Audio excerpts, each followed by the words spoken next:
إن الحمد لله أكرم الذي علم بالقلم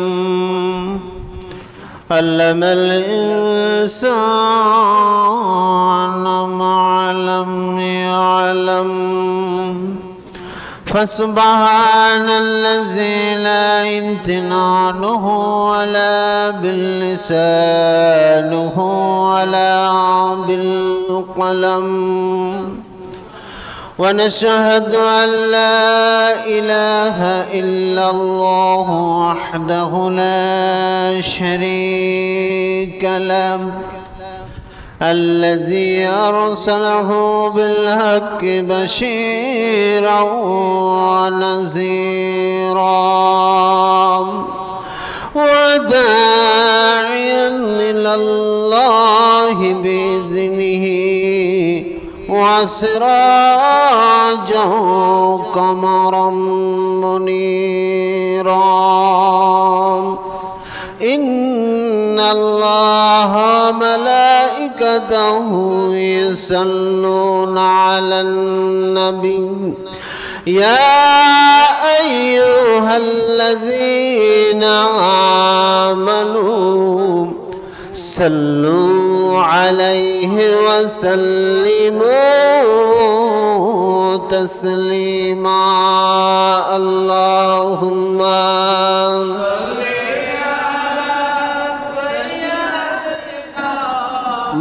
مولانا محمد وعلى آل سيدنا तहज्जुद रजना मुझे मरण दिया प्रभु আমায় হে কামত দিনের পথে কবুল করে নিও আমায় আল্লাহুম্মা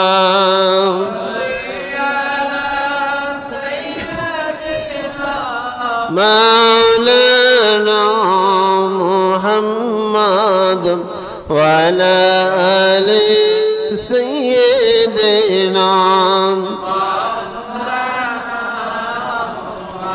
দুনিয়ার ঝাড়ি ঝুড়ি রয়ে যাবে উপরে খালি হাতে যাইবারে মন অন্ধকারই কবরে আল্লাহুম্মা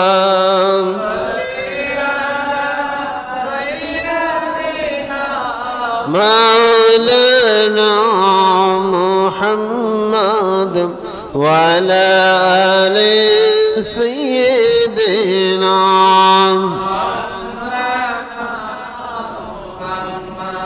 কোথায় রইল প্রাণের বাবা কোথায় রইল সঙ্গিনী একলা তোমায় দিবে বিদায় যেই ঘরেতে নাই সঙ্গিনী আল্লাহুম্মা সাল্লি আলা مولانا محمد وعلى آل سيدنا بلغ العلا بكماله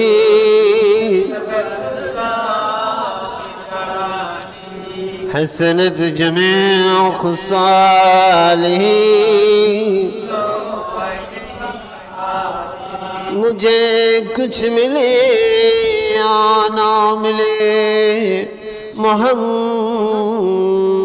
मिले या ने हुई जिसे अल्लाह मिले बलगल उलम बिकमाली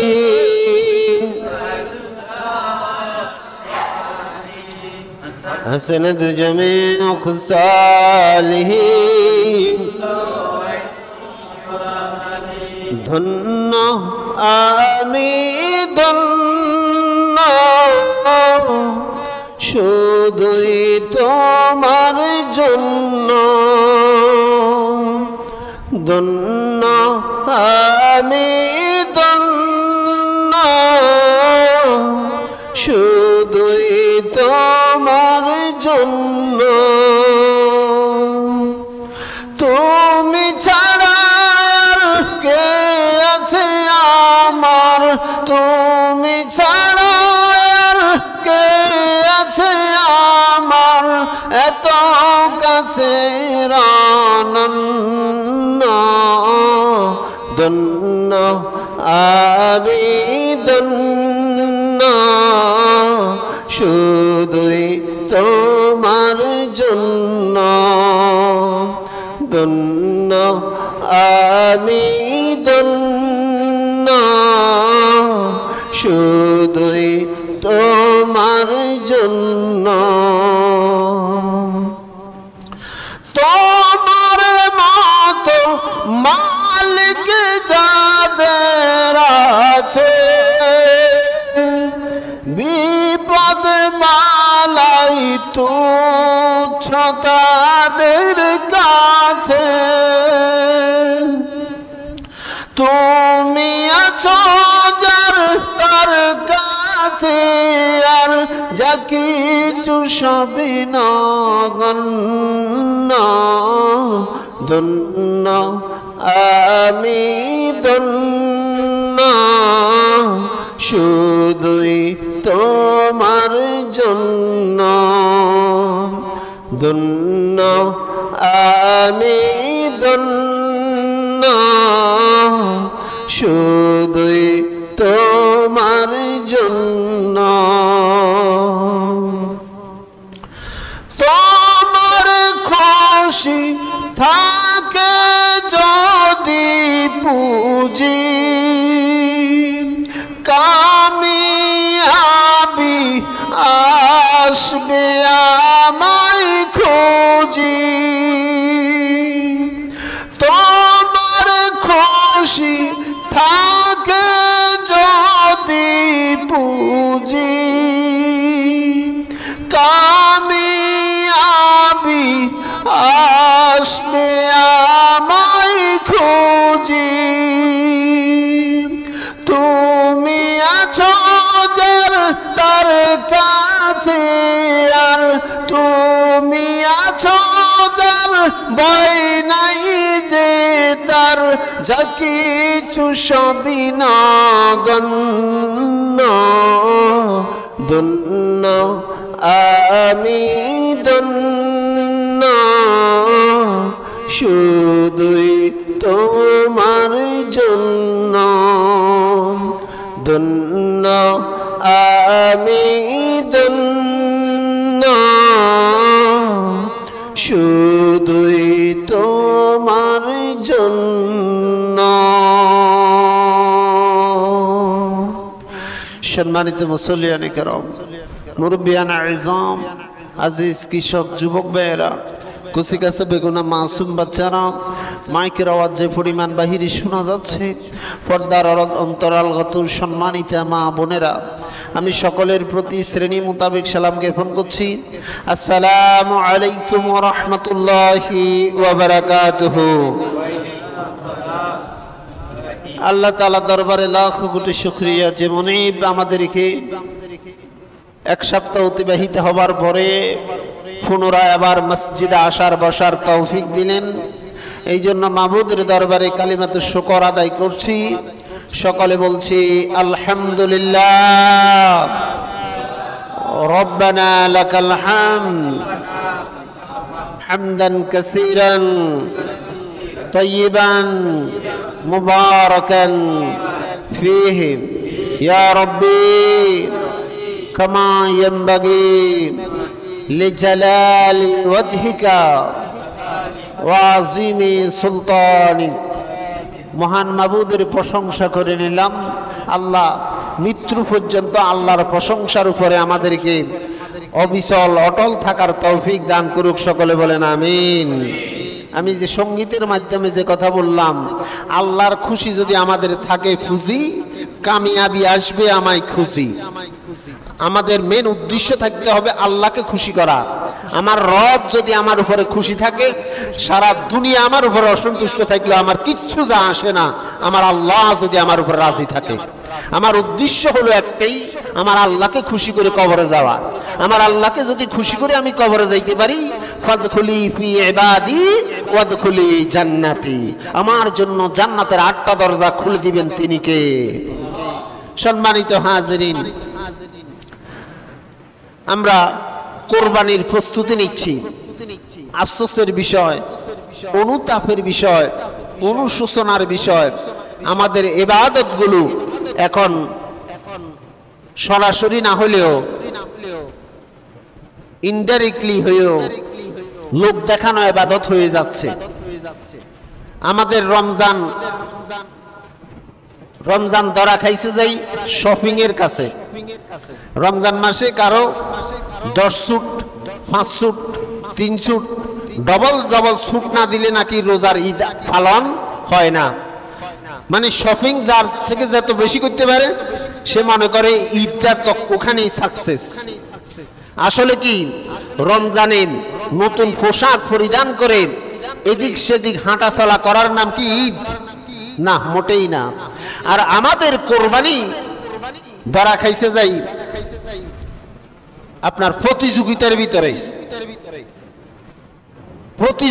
ভিতরে যে কোরবানি, আসলে কোরবানি কি মানে কোথায় থেকে কোরবানিটা এসেছে, কোরবানি মেন উদ্দেশ্যটা কি, কোরবানি কারা দিতে হবে, কোরবানির অর্থটা কি, এটা আমরা ভুলে গেছি। কোরবানি এখন আমাদের প্রতিযোগিতায়, মানে এটা প্রতিযোগিতায় আমরা লিপ্ত হয়ে গেছি। যেমন বাড়ির ভিতরে কেউ যদি 2 লক্ষ টাকা দিয়ে কোরবানির মানে পশু ক্রয় করে, আরেক পার্টি বলে তারা যদি 2 লাখ দিল আমরা 2.5 লাখ দিল। তারা যদি খাসি একটা দেয় আমরা 2টা দেব। হ্যাঁ, এরা 700 আপনার 1,80,000 টাকা দিয়ে গরু ক্রয় করেছে, আরেক 500 গেলারা চিন্তা করে আমরা 500 ইনশাল্লাহ 2 লাখ দিয়ে দেব। আল্লাহর কাছে টাকার মূল্য নাই, আল্লাহর কাছে অন্তরের মূল্য। আপনি আপনার অবস্থার আলোকে, আপনার হাওলাতের আলোকে, আপনার তৌফিক অনুসারে আপনাকে পশু ক্রয় করতে হবে। এখানে প্রতিযোগিতা লিপ্ত হওয়ার নাম কোরবানি নয়।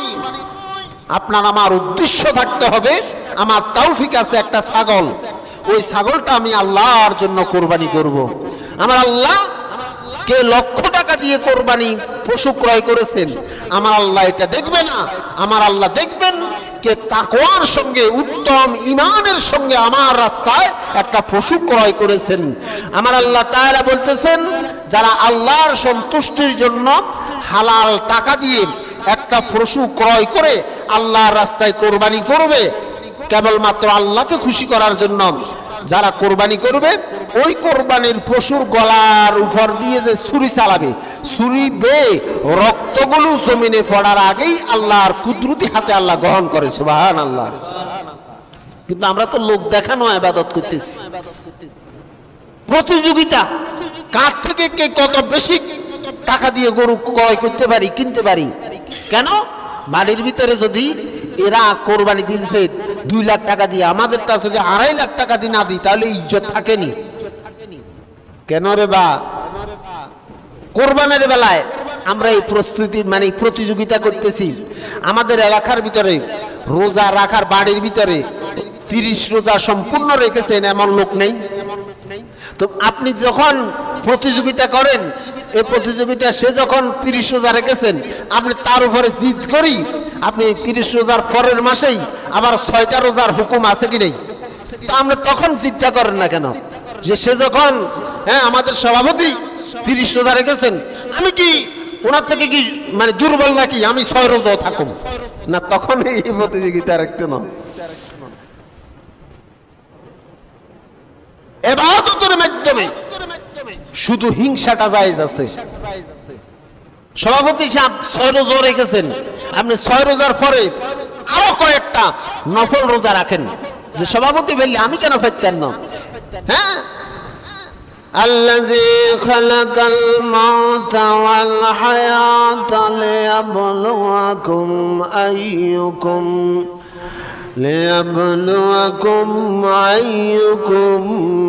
আহসানু আমালা। আমার আল্লাহ কয় আমি মৃত্যু এবং জন্মকে সৃষ্টি করেছি, তোমরা আমলের প্রতিযোগিতা করো, আমলের প্রতিযোগিতা করো। এখন আমলের প্রতিযোগিতা করে কার থেকে কে বেশি আল্লাহর কাছে প্রিয় বান্দা হইতে পারো, আল্লাহর কাছে পছন্দের লোক হইতে পারো, সেই চেষ্টা তুমি করবে না। আমরা সেটাকে বলে গিয়ে কার থেকে কে দামি কোরবানি করতে পারি এই নিয়ে প্রতিযোগিতায় লিপ্ত হয়ে গেছি। মনে রাখবেন, তালাতালি করে লোক দেখানো কোরবানি আল্লাহ তাআলা কবুল করবে না, এটি আল্লাহর কাছে গ্রহণযোগ্য না। আপনার তৌফিক অনুসারে আপনি পশু ক্রয় করবেন। দ্বিতীয় নম্বর, আমি আপনাদেরকে আজকে কোনো আলোচনা না, আমি স্বল্প সময়ের ভিতরে আপনাদেরকে কিছু গুরুত্বপূর্ণ কথা বলেই আলোচনা শেষ। আমরা এখন পশু ক্রয় করার জন্য অনেকেই আপনার প্রস্তুতি নিচ্ছি। প্রথম নাম্বার হচ্ছে, মনে রাখবেন, একা, আমি গত জুমায় বলেছি, একা কোরবানি দেওয়া হচ্ছে উত্তম। একা কোরবানি দেওয়া কি উত্তম।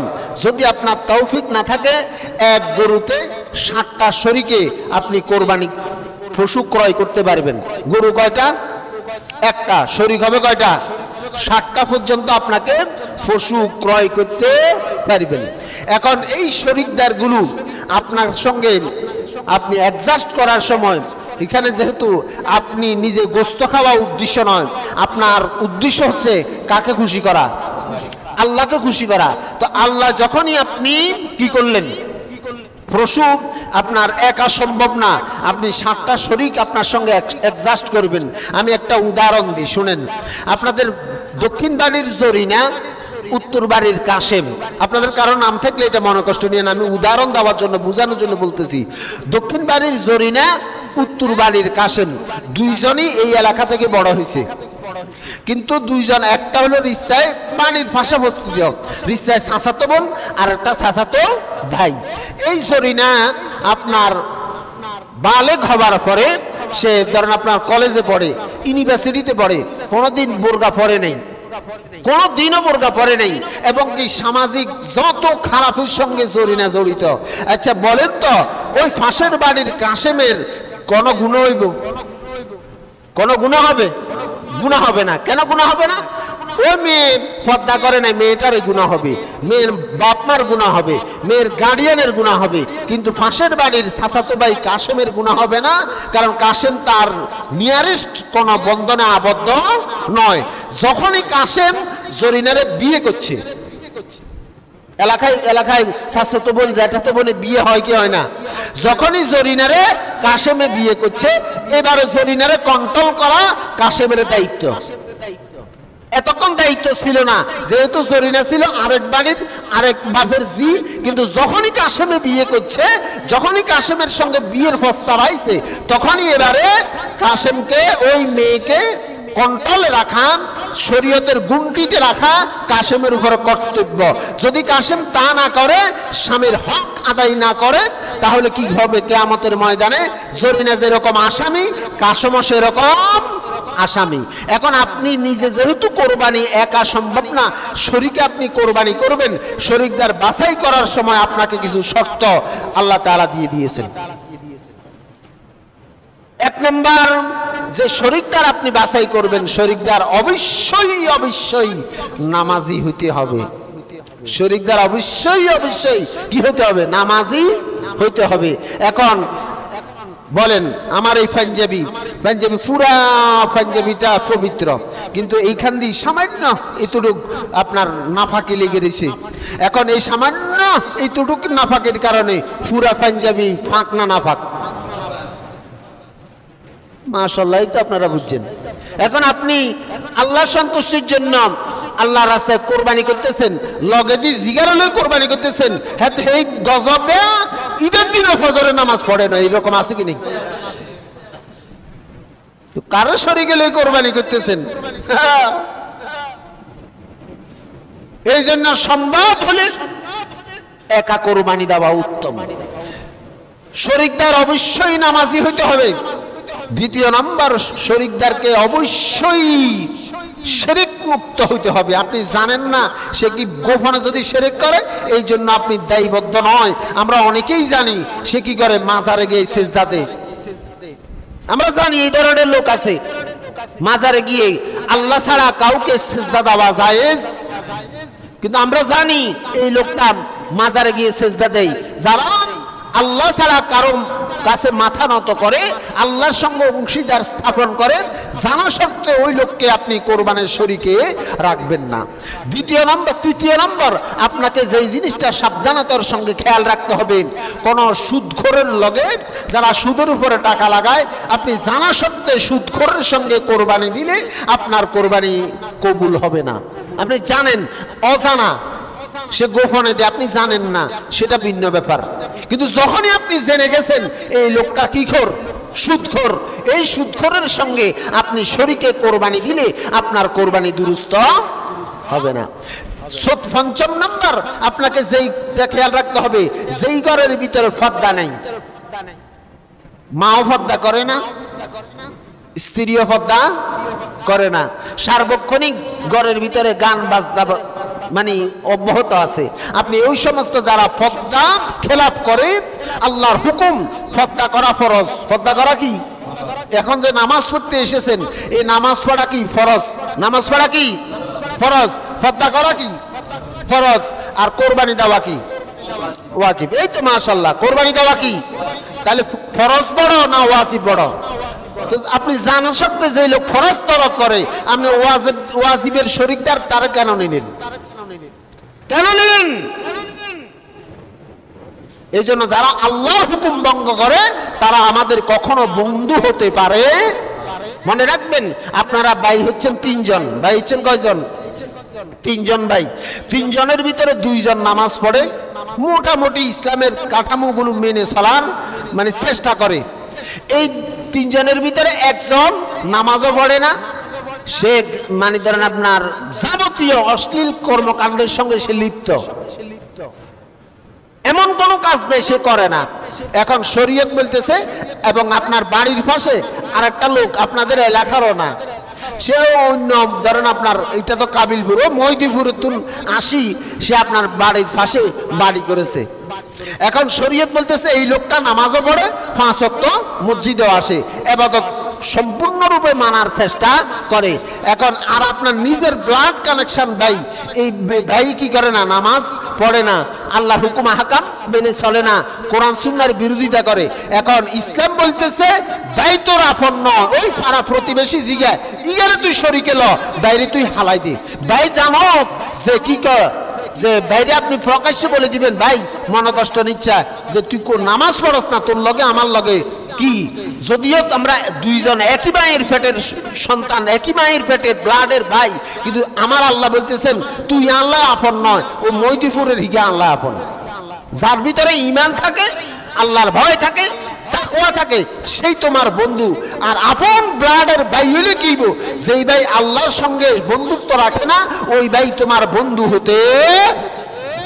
নূহ আলাইহিস সালাম, প্লাবনের বন্যা যখন হচ্ছে, নূহ আলাইহিস সালামের সন্তান নিজের বাবার চোখের সামনে নাকে দিয়ে পানি ঢুকে, কানে দিয়ে পানি ঢুকে, মুখে দিয়ে পানি ঢুকে, গজবের পানির ভিতরে হাবুডুবু খায়। নূহ আলাইহিস সালামের কলিজার ভিতরে মায়া এসে গেল। আল্লাহরে বলে, আল্লাহ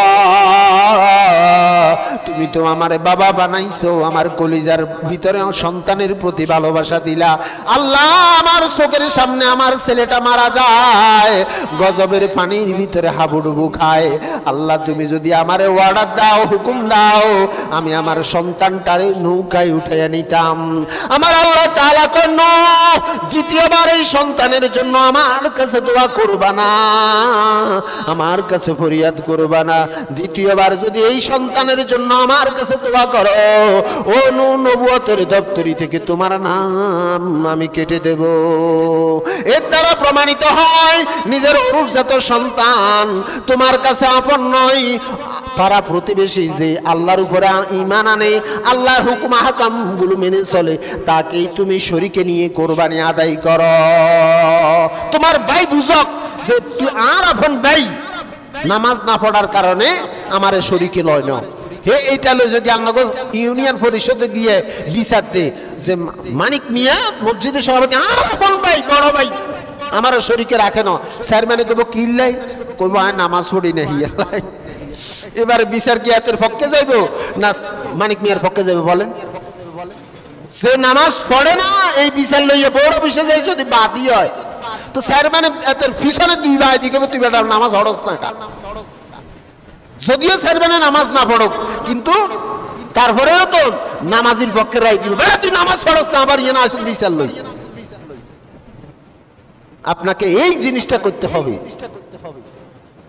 জানা সত্ত্বে যারা আল্লাহ হুকুম ভঙ্গ করে তাদেরকে শরীকে নিয়ে আপনি যতই বলেন রব্বির হামহুমা, আপনি যতই বলেন কি আল্লাহর কাছে দোয়া করেন রব্বানা যালামনা আনফুসানা ওয়া ইল্লাম তাগফির লানা ওয়া তারহামনা লানাকুনান্না মিনাল খাসিরিন, আপনি যতই বলেন কুল ইন্না সলাতি ওয়া নুসুকি ওয়া মাহইয়ায়া ওয়া মামাতি ওয়ালিল্লাহি রাব্বিল আলামিন, আপনি যতই এসব দোয়া করেন কাম হইতো না, কারণ আপনার কুত্তার লগে নাফাকি লাগি রইছে, আপনার শরীকের লগে বেরোজগারি লাগি রইছে, আপনার শরীকদারের লগে বেনামাজি লাগি রইছে, আপনার শরীকদারের লগে সুদখোর লাগি রইছে, আপনার শরীকদারের লগে জানাখোর লাগি রইছে, যাদেরকে আল্লাহ ঘৃণা করে, যাদের উপরে যারা মা বাবারে কি করে নাম মা বাবার বাধ্যগত।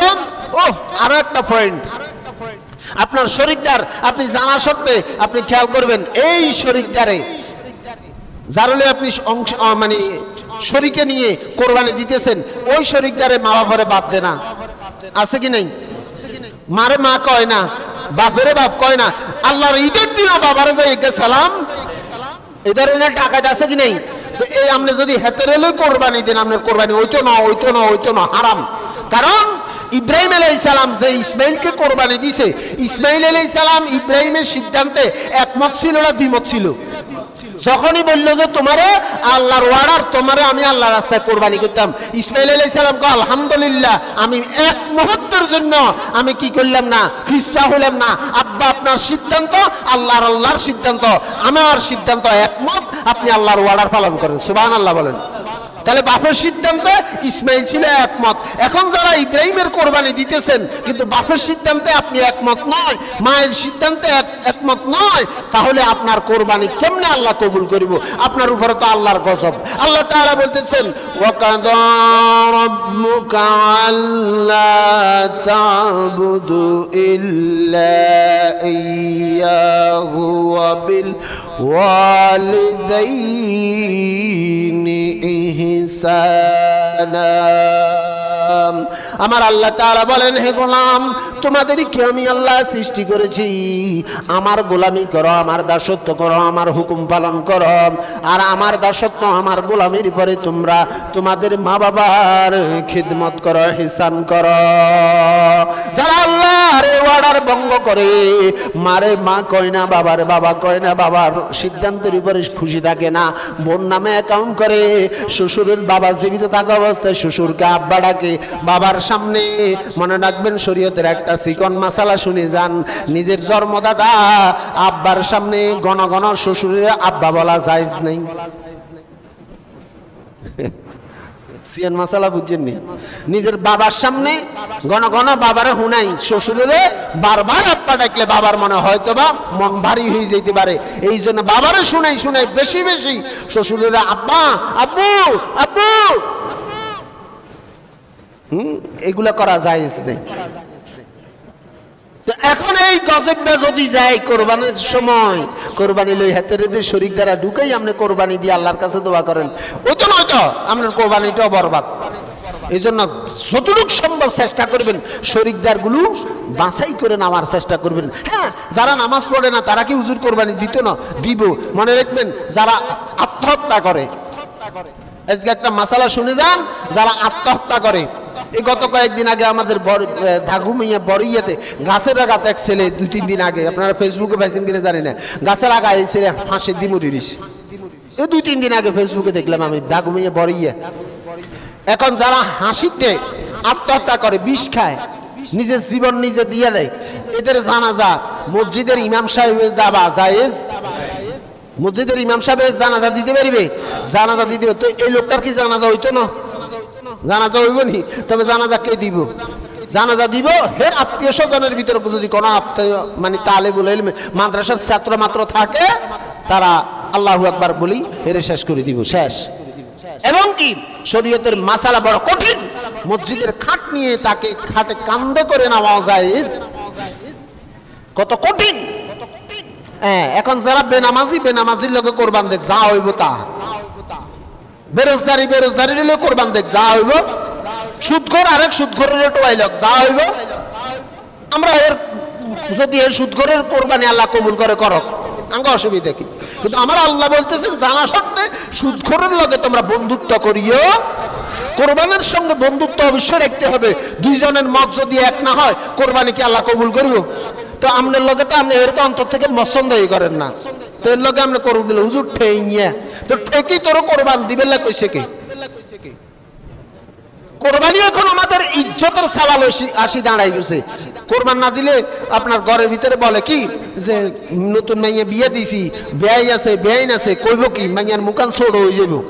আচ্ছা, মাইয়ার মুখ ছোট হয়ে যাব এটা শর্ত না আমার আল্লাহ নারাজ হয়ে যাবে এটা শর্ত? আপনার উপরে যদি কোরবানি ওয়াজিব না হয়, আপনি জোর করি সুদের উপরে টাকা লই, হাওলাত লই, আরেকজন থেকে ধার করে কষ্ট করে আপনাকে কোরবানি দেওয়ার জন্য কি আল্লাহ বলেছেন? যারা ফাইজলামি করে, আজকে আরেকটা মাসালা বলে আমার আলোচনা শেষ। আপনি পশু ক্রয় করেছেন, এই পশু ক্রয় করার সময় নেই, সময়ের কারণে ইম্পর্টেন্ট মাসালাগুলো রয়ে গেছে। পশু ক্রয় করেছেন, এই পশু ক্রয় করার পরে পশুটা হারিয়ে গেছে।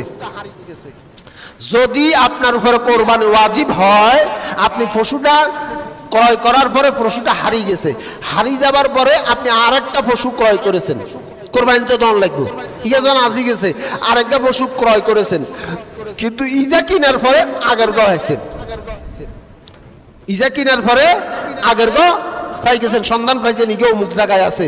এখন দুগা তো আর আপনি কোরবানি দিতেন না, কিরবেন ইজ্ঞা এবার শরীয়তের মাসালা হইলে ইজ্ঞা বেশি আলো আর ইজ্ঞাতে তুই কোরবানি দাও। কিন্তু জিগার উপরে কোরবানি ওয়াজিব নয়, ফাইজলামি করি কোরবানিদের, এতে পশুটা কিনছে বহুত কষ্ট করি, এখন কিনার পরে পশু আসি গেছে, আজি যাবের পরে আরো 20,000 30,000 টাকা সুদের উপরে লই হাওলাত করি বাওরাত করি, যেহেতু ছেলে মেয়ে ব্যাগে শুনছে এত কোরবানিদের, এখন কোরবানি না দিলে উপায় কি? অথবা গরু ইয়া অসুস্থ হয়ে গেছে, কিনার পরে গরু অসুস্থ হয় না, গরু ইয়া অসুস্থ হয়ে গেছে, এখন করার উপায় কি? এখন আর একটা পশু কিনলেন, সাইতে কি ইগা থাক, পশু ইজা কিনার পরে ও কোরবানি আসার আগে পশু ইগা ভালো হয়ে গেছে। এখন শরীয়তের মাসালা হইলে এতে ধনুকা দিতে হইব। দেখছেন শরীয়ত ইয়ে নাকি হাট, ও ফাইজলামি করার কারণে। তোর তো আল্লাহ কয় না তুই ফাইজলামি কর, তুই যে তোর উপরে কোরবানি ওয়াজিব নয় এরপর ফাইজলামি করি ওয়াজিবের কান্দে লই আইছ টানি। এখন কি কয়, কয় যে এতে ধনুকা দিতে হইব।